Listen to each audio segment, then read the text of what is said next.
Lolo ug iyang apo patay sa dakong sunog nga hitabo sa Hasaan, Misamis Oriental. Dugang detalye sa ta sa live report ni Clyde Macascas. Clyde. Tek, miabot sa fourth alarm ang sunog nga miugdo sa sobra 70 ka panimalay, din apektado sab niini ang sobra 300 ka individual. Dili mabiyaan sa 61 anyos nga si Nanay Erlinda Pasaje ang nagtapad nga lungon sa iyang bana ug apo. Namatay ang iyang 63 anyos nga bana ug 8 anyos nga apo human mapaig sa nahitabong sunog sa barangay San Antonio, Hasaan, Misamis Oriental, Lunes sa hapon. Himbalik siya kay ang akong apo nabilin man sa silong. Kay na akong apo namunit pa mas among masanina gud haro malibre unta. Karon kay dili na mapagsulod niya, nahugno man ang among atop sa among balay, di na sila kagawas niya. Himbuga po kuno ang kalayo nga pertindaghana, nagakos na lang sila sa ilalong. Nagakos pa nga napalgan sulod sa banyo ang duha ka biktima atol sa gihimong retrieval operation. Pasado alas 3 sa hapon miulbo ang kalayo. Apan tulo pa ka oras ang milabay ay kinay na kontrola sa kabomberuhan.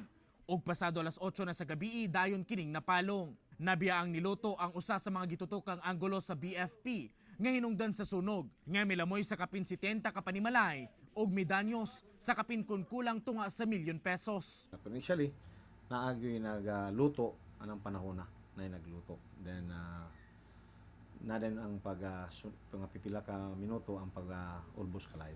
Anaa sa 311 ka individual ang kasamtangang nagtiner karon sa covered court sa mga barangay ug padayong nanawagan og hinabang. Unang-una kung mapapahigayon na ang ilang yung nga mga pulianan nga matagan sila og kuan kini ang makabalik lugar sila sa ilang pisto.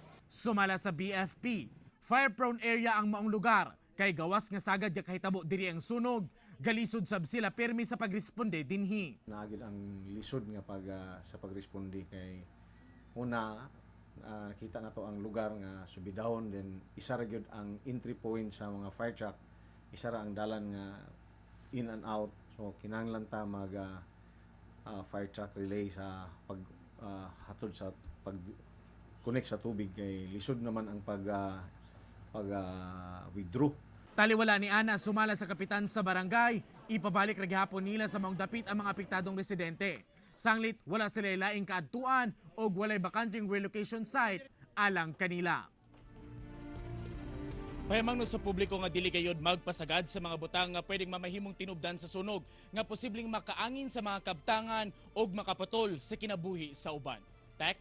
Clyde, kumusta karon tong mga nasunugan? Unsa na initial nga tabang nga nahatag kanila?